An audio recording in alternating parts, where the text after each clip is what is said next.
आज तक एक भी एमएलए ना पाल का हुआ, ना प्रजापति का हुआ, ना नाई का, गोंड का, कुम्हार का, राजभर का, रजवार का, राजवंशी का, राजभोग का बेटा आज तक एक एमएलए नहीं हुआ।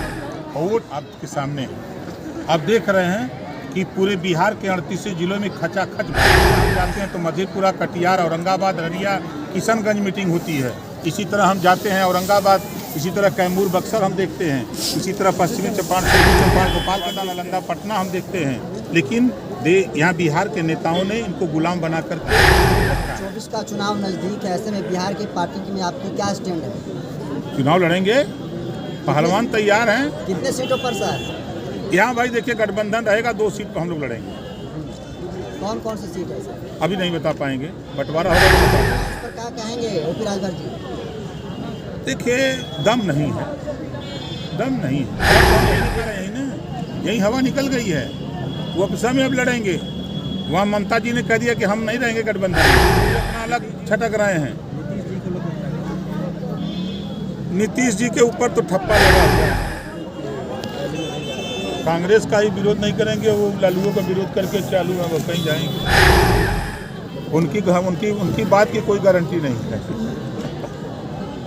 अभी आप बोल रहे थे कि 2024 में बिहार से कोई सांसद बनेगा तो बक्सर से मान के चला जाए कि उदयनारायण जी लड़ेंगे चुनाव?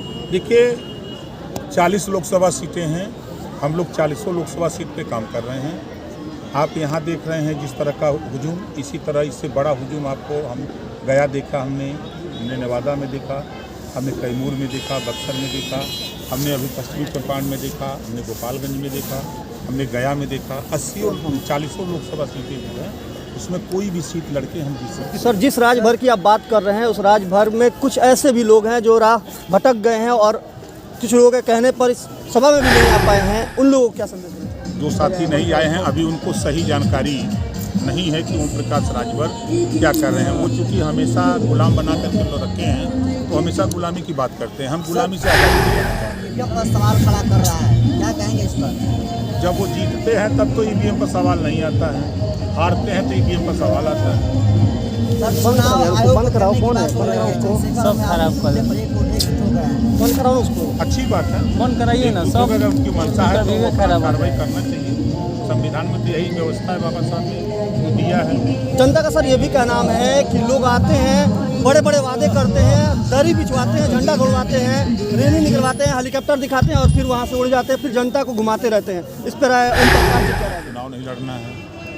नहीं, जिस तरह आपने बोला कि हम पूरे समाज को लेकर, राजभर के लिए नहीं, पूरे समाज की आप बात की है, पूरे अल्पसंख्यक की बात की कि सबको लेकर एक ओम प्रकाश एक मजबूती के साथ कदम बढ़ाया है। बिहार में पहली बार आए हैं ओम प्रकाश जी, तो सबको लेकर चलेंगे। उन लोगों को मैं बोल रहा हूँ आप होगा तो सबका होगा। जी सर, आपने सुना? बिल्कुल बिल्कुल। शिक्षा जो हमारी नीति है, शिक्षा लागू, स्वास्थ्य की जो हमारी नीति है वो सबके लिए लागू होगा।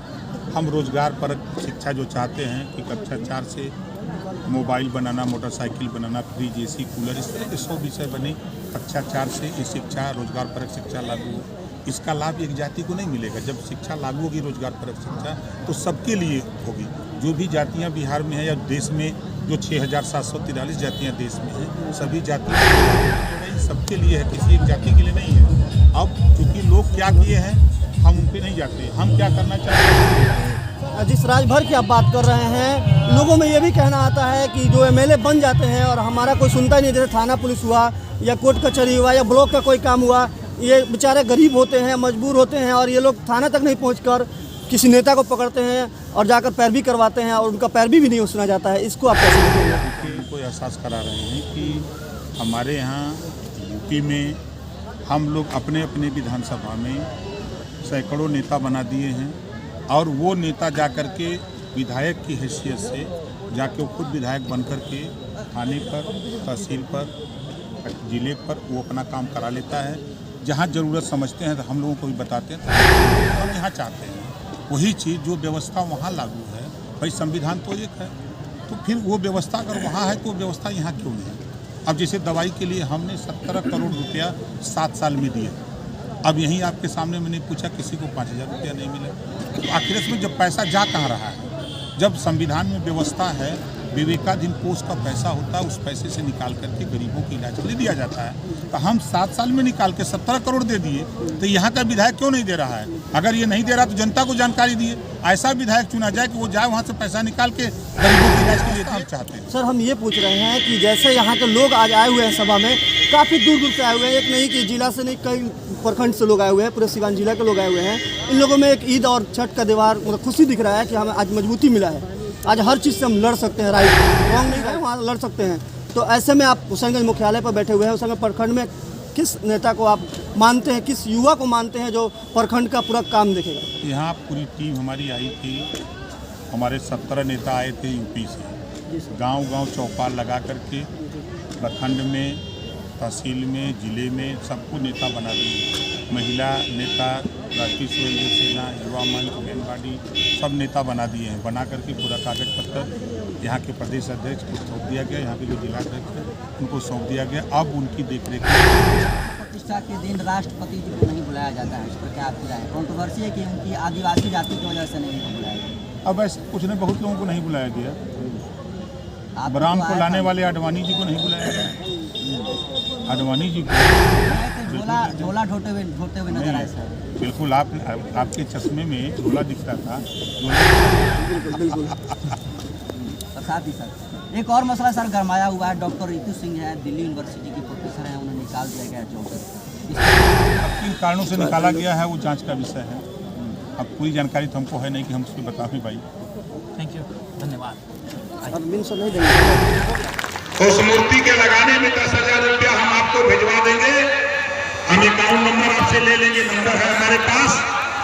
और आप लोगों की जानकारी के लिए तो साथी हम अब ज्यादा कुछ न कहते हुए हम ये चाहते हैं, यहाँ जितने लोग हो आप बताओ, आने वाले फरवरी में किसी दिन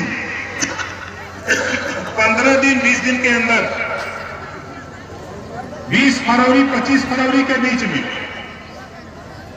गृह मंत्री अमित शाह जी का कार्यक्रम हम लेने जा रहे हैं। जब वो आएंगे तब पूरे देश के लोग समझेंगे कि बिहार में भी राजभर जाति के लोग रहते हैं। बोलो सही है कि नहीं है? अब इसकी तैयारी बनाओ। हम आज चले जाएंगे लखनऊ, सदन चलेगा 8 दिन, सदन की कार्रवाई खत्म होती है, उसी बीच 2 दिन छुट्टी है, हम चले जाएंगे दिल्ली। और दिल्ली से समय तय करके तो हम नौजवानों से कहूंगा कि देखो नौजवानों, हम लोगों के बाप दादा की तो बीत गई, अब तेरा समय है, थोड़ी सी मेहनत कर दो। 2 साल के अंदर बिहार में वो चीज हम आपको दिलवा देंगे कि जो कभी सपने में भी आप लोग नहीं सोचे होंगे कि कोई नेता आकर के ऐसा कर सकता है। एक काम खाली हमारा आप लोग करो। कितने लोग रामायण देखे हो?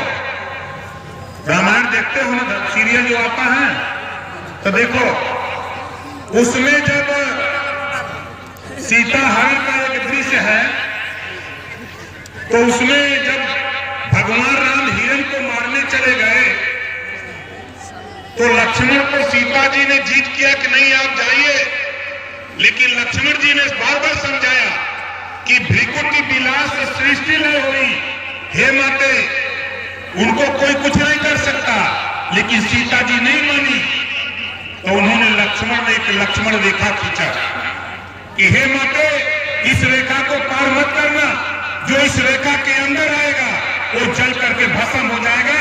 ऐसी रेखा लक्ष्मण जी ने खींचा था ना, वही रेखा अब आपको अपने बस्तियों के सामने वही लक्ष्मण रेखा खींचना होगा कि जो पीला झंडा महाराजा सुहेलदेव भारतीय समाज पार्टी जिंदाबाद बोलेगा वही अंदर प्रवेश करेगा, वरना दूसरा कोई आएगा तो जल करके भस्म हो जाएगा, उसको वापस लौटा दिया जाएगा।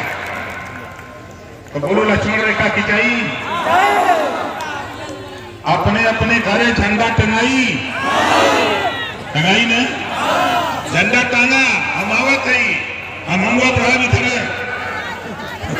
तैयारी बनौले रहा तो हम लोग 1 बजे की जो कार्यक्रम होगा नौजवानों, नहरी के किनारे, सड़क के किनारे अर्जुन का पेड़ बहुत देखी लगा, उनमें बड़ा बड़ा डार बा, ना उमर बड़ी बड़ी डाल बा वही के काट के वही का 2-2 फुट का डंडा बनाला वही में हल्दी पोत के प्याज पीस के रख पोती दा और करे बाद हम बताइला राष्ट्रीय स्वयं सेना हम लोग बताते हैं जुगाड़ और सेना बना करके हम लोग निकलते हैं। अच्छा महाराजा सुहेलदेव जी 40 किलो की तलवार चला सकते थे तो बताओ दो हाथ का डंडा आप लोग नहीं चला सकते हो? चला सकते हैं ना? आप लोगों को ले चलूंगा बिहार के लोगों को ले चलूंगा। महाराजा सुहेलदेव जी की मूर्ति लगी है बहराइच जहां पैदा हुए वहां मूर्ति लगी है। जब जाओगे वहां तो वहां देखने के बाद आपका खून खौल जाएगा कि बताओ हम राजा की औलाद 585 राजाओं में 165 राजा अकेले राजभर जाति आज जो भिखारी हो कंगाल बनकर के घूम रहा है। चाहे जहां भी जाओ आज आपका इतिहास कायम है। साथियों दुर्भाग्य है कि हम लोग पढ़े लिखे नहीं थे, हमारे बाप दादा कम पढ़े लिखे थे, अपने इतिहास को नहीं जाने। जब इतिहास को हम जाने तो आज पूरे देश में बाजा बजा दिया। देश के प्रधानमंत्री को कहना पड़ा, देश के राष्ट्रपति को कहना पड़ा कि महाराजा सुहेलदेव राजभर जैसा योद्धा पूरे देश में कोई पैदा नहीं हुआ। देश के प्रधानमंत्री को कहना पड़ा। अभी आए थे जब शिलान्यास करने के लिए अयोध्या देश के प्रधानमंत्री जी, वहां उन्होंने कहा कि जब तक महाराजा सुहेलदेव जी के सपनों का भारत नहीं होगा तब तक भारत तरक्की नहीं कर सकता है। ये ताकत महाराजा सुहेलदेव के पास थी। साथियों तो हम आपको ले चलेंगे। अभी वहां टाइम है तो जो जहां बैठा वही खड़ा हो जाइए, सब लोग खड़ा हो जाइए। हमारी तरह हाथ ऊपर करिए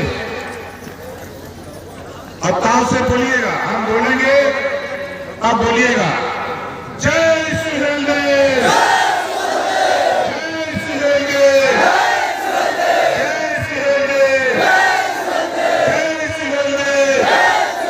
भारतीय समाज पार्टी जिंदाबाद, भारतीय समाज पार्टी जिंदाबाद।